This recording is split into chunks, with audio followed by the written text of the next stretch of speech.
Hello and welcome back. I'm Dan, the Neuroman May, and this is where we change the system. Nice to have you with me again, folks. So before I start this week's podcast, I just want to give a massive shout out to Mr. Alfie Olby. Now, a lot of you probably don't know who that is, but it's someone who's very dear to my heart. And he is someone who currently does Radio Tamworth. And he provided me with an excellent opportunity this week to be interviewed about my book, Neuroman, my AUDHD journey. Hopefully that'll be on his social media feed within the next week. And I'd just like to give out a massive thank you again to Alfie for providing me with this opportunity, and hopefully many others in the future. So, as I mentioned previously, this podcast explores neurodivergence, identity, creativity, and the systems we all try to function inside. We are now on to episode 3, The Myth of High Functioning. Now, in episode 1, we talked about masking. Last week, we talked about burnout. Now, today, I want to talk about something that sits quietly underneath both of these things. Labels. Specifically, the idea of being high functioning. When people say someone is high functioning, they usually mean something simple. And what I mean by that is that this person can work, they can communicate, articulate, walk, stand on their own 2 feet. Basically, they appear to be managing daily life. But that's only what neurodivergent people see from the outside. Because from the outside, to them, to a neurodivergent person, or a neurotypical rather, everything looks fine. But functioning labels describe what other people see. They don't describe the effort happening internally within the neurodivergent person.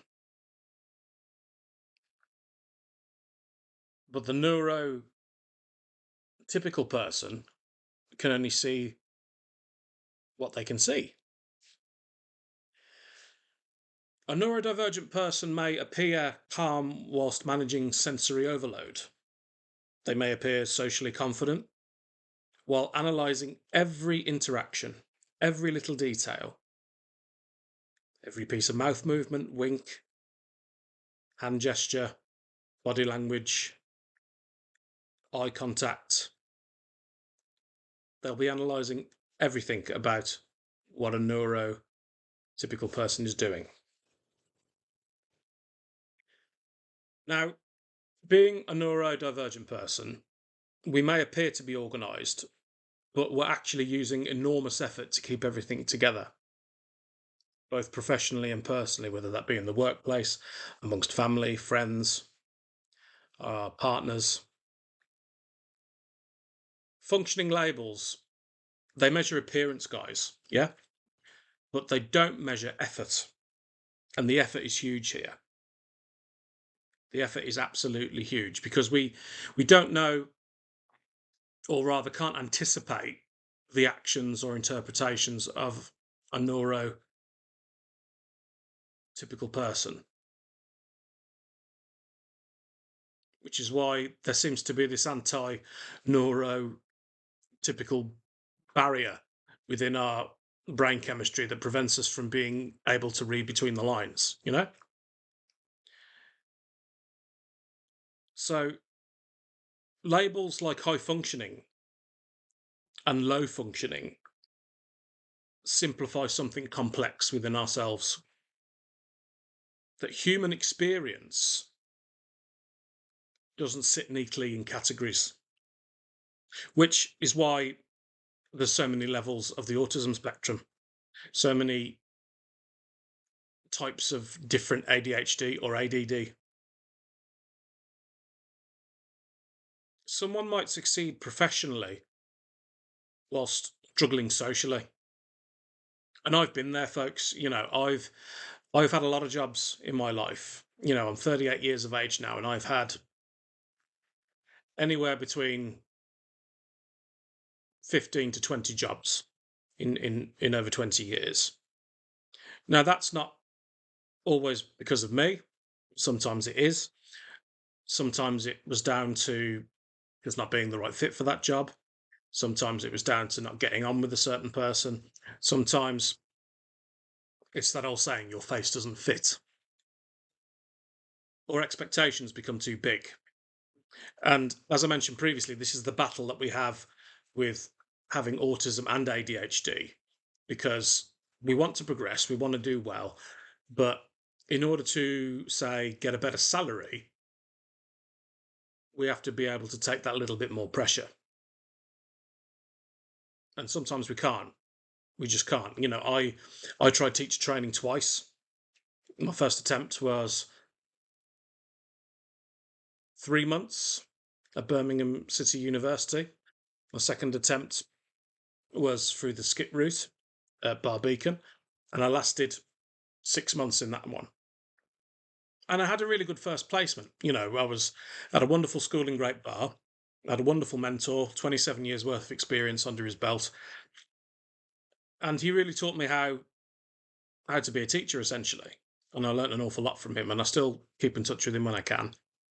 Um, but once the second placement started, it just wasn't working, and it was getting to the point where I was not succeeding professionally and I was not succeeding socially, because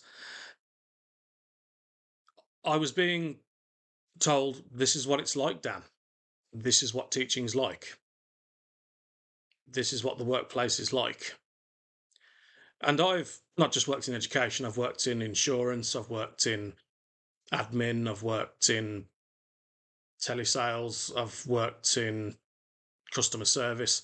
Customer service, in my mind, is the worst thing for a neurodivergent person, because you're constantly on the alert.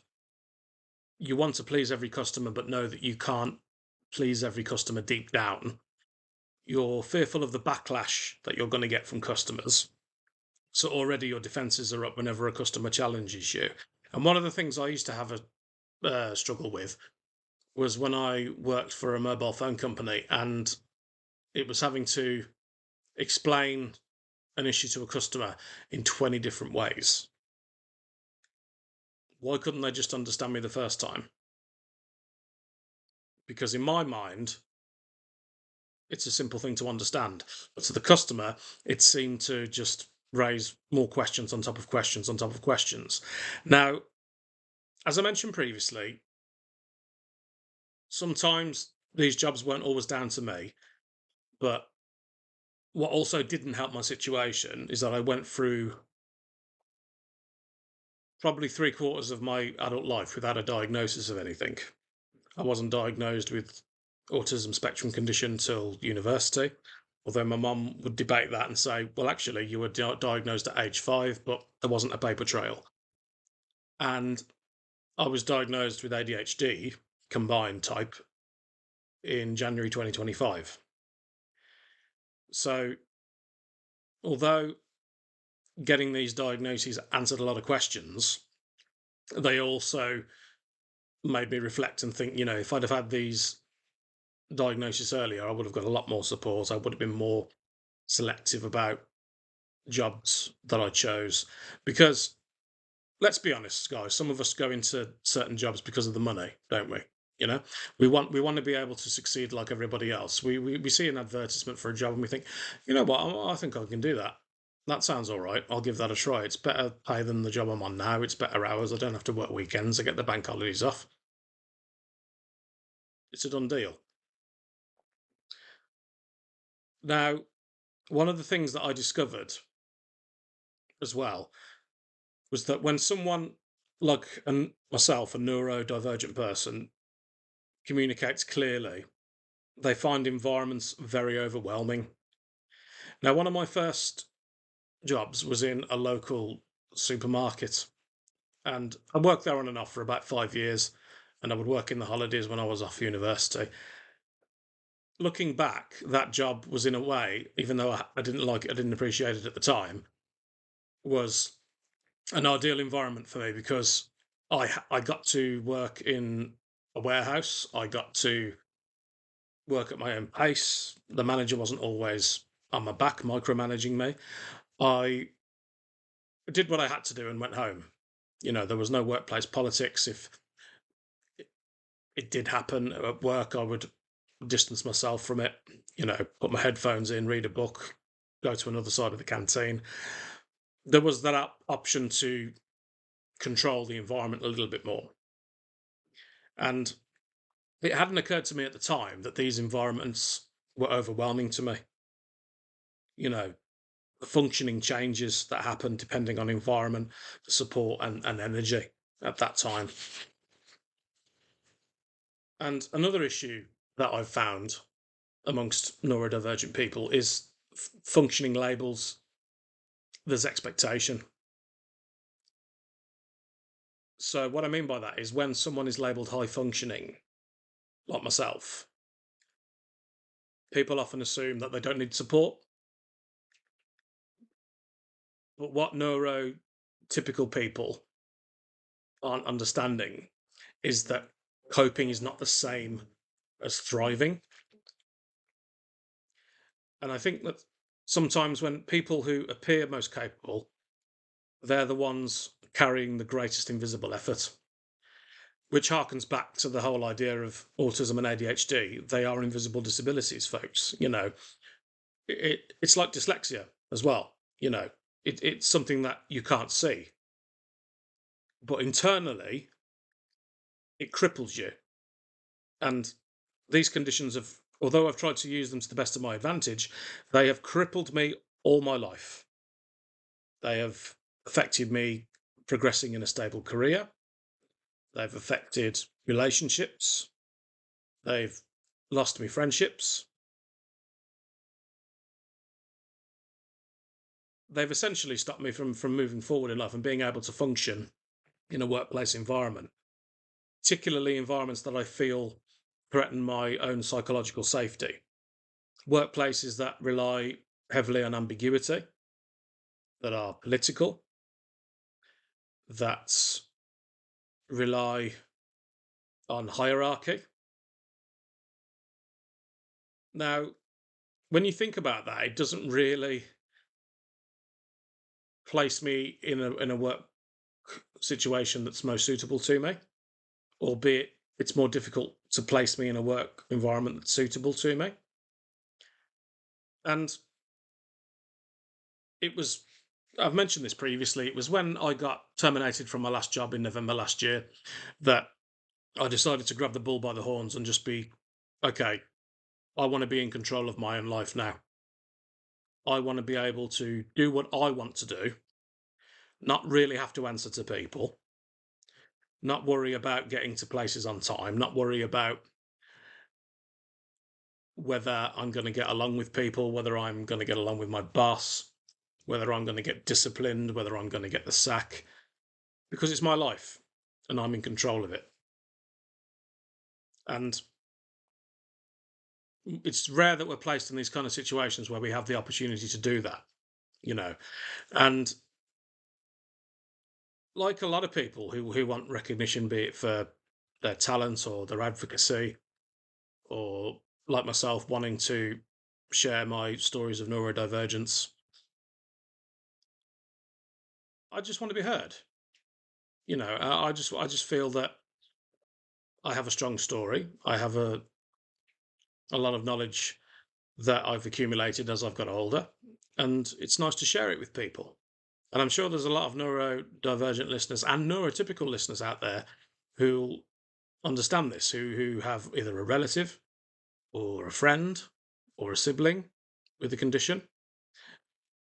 And I'm hoping this will help them to understand that better. But my story is just one piece of the puzzle, folks. My story is part of a number of stories that will eventually be told when we have the confidence. Now,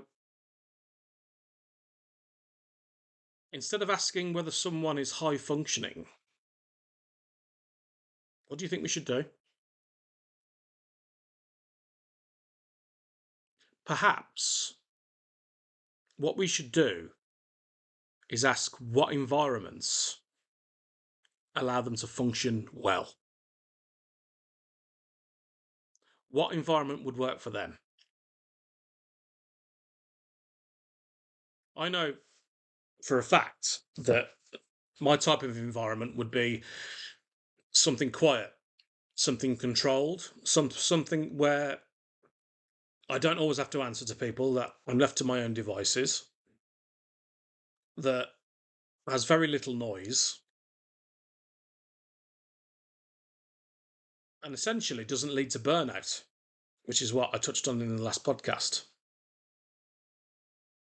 Because support,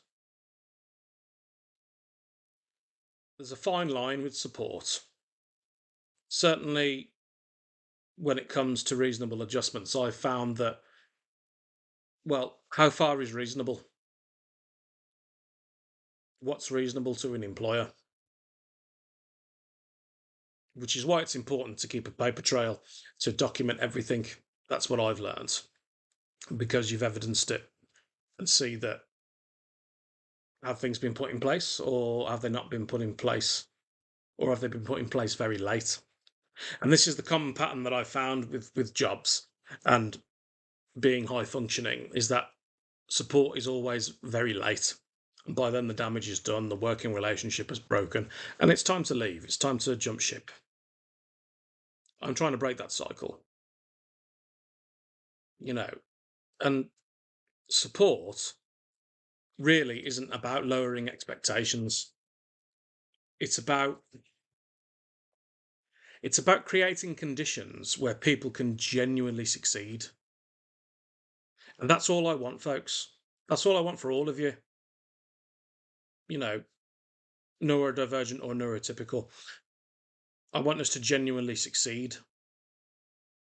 I want us to be able to not care about what other people think of us, which is very difficult because we all know that with ADHD, a large part of that is rejection sensitivity dysphoria, where any kind of rejection, any kind of knockback is like taking a bullet to the head.